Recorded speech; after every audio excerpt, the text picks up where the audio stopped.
role player. All right. Shout out to the Ramley. We got a couple stories right here for you real quick. Todd Gurley, in a press conference this week, he was asked about his knee and that whole situation. As we know, it's been an ongoing story. Is his knee hurt? Is it not hurt? Nobody really knows. He hasn't been practicing, but he says he's fine, whatever. Basically, this is the quote Gurley said on his knee. Quote, I had bigger problems to worry about coming out of college. This is small, according to Josh Alper of Pro Football Talk. Is that a touchdown or a turnover? Gurley saying this injury is small. That's a touchdown. You were the main one saying Gurley wasn't going to be whatever after college. You were never a Gurley fan. I just want to point that out. For the record, I was a Gurley fan. You were a Gurley fan, but you were not. I was a skeptic. You were not convinced that he would be good. You thought he was going to be a bust. And well, I was not sold he would be worth a 10th round pick, especially a 10th overall pick. A 10th overall pick. You didn't know he was going to go that high. No one knew he was going to go that high. But when he did, I didn't think he would be worth it. But I'm going to say it's a turnover because that memorabilia case was bigger than his injury. I'm going to say it's a turnover because the fact is that you're addressing the knee is telling me that there's a problem. Like, all of a sudden in the Super Bowl, there was no problem. Now you have a problem, so clearly there's a problem. Super Bowl. They didn't give him the ball enough. Quick question. What was the memorabilia case? I'm curious because I might know something about this. So he sold his autograph for something and got a little bit of money for it. And as many people have. Because I was going to make him ineligible for it. I think they made him ineligible the rest of the season. Because I did some coverage at a local event not too long ago where they were auctioning off a signed helmet of his. So, something interesting. Was it a Georgia helmet or was it a Rams helmet? Because if Georgia, he still ain't getting no money off that. the NCAA still trying to figure that out. It might have been a Rams helmet, not going to lie. Yeah. All right, next up, man, Sean McVay. All week since Carson Wentz got a deal, it's been when is Jared Goff's going to get his deal, and pretty much Sean McVay, his head coach, went on record standing for him, saying he hopes Goff gets a deal. He wants him to be around for a long time. He wants to keep working with him. Is that a touchdown or is that a turnover? That's a touch. I mean, what else you going to say? Exactly, and that's why I'm saying it's a turnover because speak. It's coach speak, and honestly, if McVay's the genius that everybody thinks he is, he should be able to do what he's doing with Blake Bortles. Better get a backup QB. Especially if you're planning on redoing Robert Woods' deal. On top of the fact that you already have Brandon Cooks in a big deal. Like, they got to give a lot of people a lot of money, so haven't even mentioned Marcus Peters yet. They might not need to give Goff $30 million or whatever. Has he earned $30 million? No, but that's what his going rate is considering the market. So yeah, but Carson Wentz looked like an MVP quarterback and one of the best QBs in the league before he got hurt. Jared Goff has never looked like the best quarterback in the league. True. He did look like the worst quarterback for his first 7 games. In the Super Bowl. Oh, that's what I was going to say about the tangent about Steve McNair and Eddie George. Are they going to retire Jeff Fisher's number next? What about? What a twist. I will throw something at you. Sorry, I had to backtrack for that one. By the way, shout out to Cerv for these amazing white cheddar Cheetos. They're saving my life. I'm still hungry, though. Kirk Cousins says he's a 500 quarterback. But wants to go to the next level. If 505? Is that a touchdown or is that a turnover? 501 like the jeans? That's a turnover, man. He's been saying the same shit for like 3 seasons. Kirk Cousins, you're greatly mediocre. Just like he was at Michigan State. I tell y'all not to trust Michigan State quarterbacks, and none of y'all want to believe. Shout out to Drew Stanton. He probably owns a nice car dealership somewhere. He probably does. Seems like a nice guy, too. Rashard Matthews signs with the New Orleans Saints, former Dolphins, former Titans receiver. Is that a touchdown or is that a turnover? They need a third receiver. He could easily fill in Willie Snead role. Yeah, and also shifty junk slot receiver kind of guy. No, just a possession receiver. That's what I mean, yeah. Like Willie, he's not really a slot guy. He's big. It's just outside possession receiver. Des Bryant, he's like 6'5", bro. Is he? Go look it up. He's like 6'5". Oh, you know who I got it mixed up with? I got it mixed up with the other Titans receiver. Yeah. Sharp? Yeah, Todd Sharp. He's like 6'2". He's like 6'2". Yeah.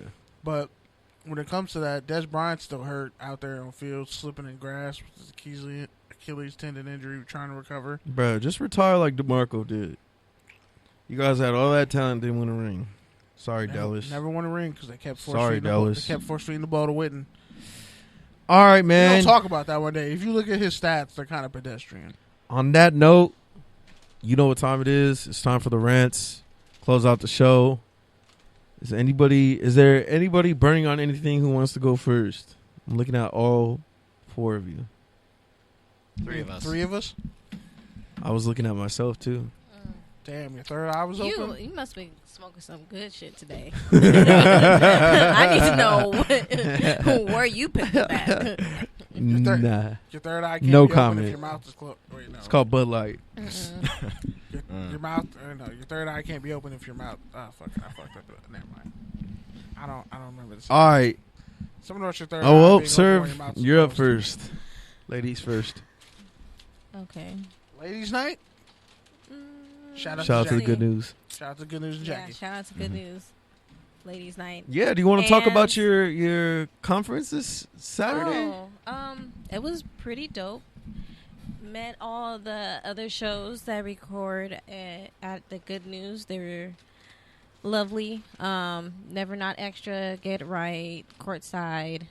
What else am I missing? Ladies' Night, Axe, Xena.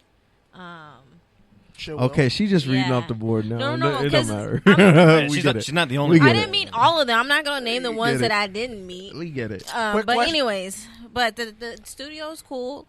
It's over there in Hawthorne, right down the Hawthorne, street from literally us. on Inglewood and Rosecrans. Whoa. The studio was cool. Yeah, it was nice. It was nice. Who It was really really won nice. that rock, paper, scissors, though? Yo, that was so intense. I don't even know. I'm not even going to say anything because I don't want to start no drama. Well, yeah, this go is ahead. a The Lawrence floor is Todd yours. show, so okay. Floor is mine. Okay. Just to kind of go back to that little Winslow case. What frustrates me, I don't want to be that person to nag, that woman to nag and be like, oh, here she goes again about women's rights. We know it happens all the time. My issue is I just wish that men and people, like particularly athletes, I wish they would speak out more about this, and I wish that people would take a stand because this is not okay. It is not okay. And this shows that, issues like this, like with rape and whatever, it goes more into, well, what was the girl wearing? What was the context? What happened to the thing? This right here, it shows that this guy had a range from age 17 to 77. That is something wrong in your head, and that's a power. That's somebody who wants control and power, and that needs to be talked about. And it goes into mental health as well. And I feel like athletes, and especially in the NFL, we need to. It's not we, but the athletes really need to speak about mental health because it's important, especially men's health. I don't think we really talk about and consider men's health because men have to be strong. They have to have this certain appearance, and sometimes, all of those emotions get bottled up and shit happens. So I think that we need to really focus on men's health because it's important. It's not just, women who are emotional and all this other stuff. And even not just emotion, just talk about depression and people who feel suicidal, all this other stuff. Not to be dark, guys, but I just want people to really, talk about these issues because it's important. It really is. And also because, too, it is Pride Month. Happy Pride Month. I shouted out last week. I'm going to do it until the end of June for all my LGBTQ+, because I'm not going to go through all the letters. A+. Shout out to y'all. You guys are brave. Party out. We see you. We recognize you. You guys are not invisible. You guys deserve all the rights that you guys are asking for because you guys are human beings. This is not about a sex right. It's not about who is right. It's all about a human being's right. So, yeah, I just want to sign off on that and pay attention to what's going on in our office and politics and our presidential candidates like we were talking about earlier. You guys read up on it, and yeah, I'll see you guys next week. Okay, that was good. Next up, Mancini. Mancini. I'd certainly like to. Oh, okay. Thanks, B. No, you're good. Okay, all right, just making sure.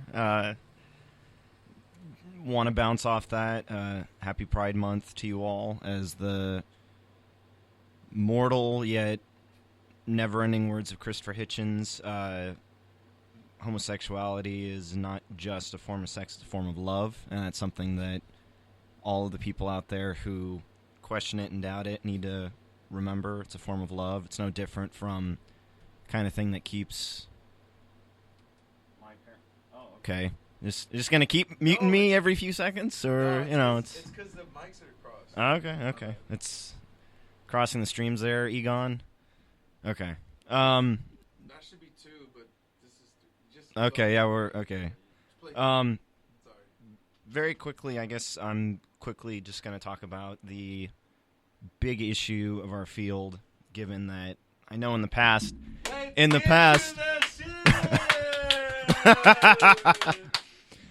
I know this goes back to the, and this is why I mentioned the open floor thing earlier, FYI. But it's cool. Going back to the vanilla ice cream episode, as I remember it, where I was listening to that episode in the car, and All our episodes around food. I just remember I had to run out of the car, run into my newsroom. I went into the conference room, and I left this long audio note on my phone just to remember how to react to what you guys were saying, because it was exactly how I was feeling about journalism and the existential crisis that it's in. And I think, if anything, we all, and this is something that the two of you guys have been doing beautifully with this show, is just continue building our own individual brands, because in my personal experience, that's been a weird love-hate sort of thing, where I've had people in our field basically say, yeah, build up your brand, build it up. And then I've had people that have basically shot it down.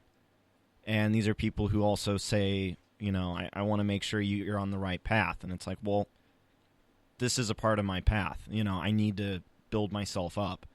And I know that this is something, Pete, you mentioned it earlier about building your brand and building, making yourself heard, but also not trying to put yourself at the mercy of what, someone higher up might think.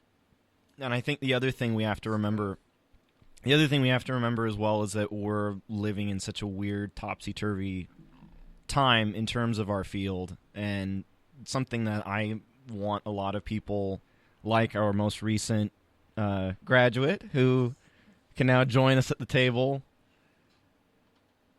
take shots with the rest of us, have his Cheetos with the rest of us, join the rest of the Knights of the Round Table. Because I'm a cheap nigga like the rest of us. I think we all need to remember that this is something that comes and goes in journalism. Brief history lesson, not to bore anybody, but journalism in France during World War II was kind of a mess. One of the best writers to come out of that whole period was Albert Camus. You're saying we need a war? No, I'm not saying we need a war. But at the same time, you're not saying we don't need a war. No, I'm just simply saying that France was going through a lot of its own issues during World War II. That's a whole nother podcast. That you should start. However, from the third rail. Revisit it. Hey, like I said, I'll finish this story if it kills me. But very quickly, Albert Camus was a famous journalist, author, novelist, existentialist. He won the Nobel Prize in Literature later on in his life, and unfortunately, when I say later on, I mean only less than 2 days. No, he got it in his lifetime, but he died young. He died in a car accident in 1960. But he was an editor. He was a journalist. He kept hopping around. He was doing so much work all across the spectrum from, writing literature. I was telling Kenny today that he's like the Christopher Nolan of literature, which should say something. And his, he was writing plays. He was covering his homeland of Algeria and facing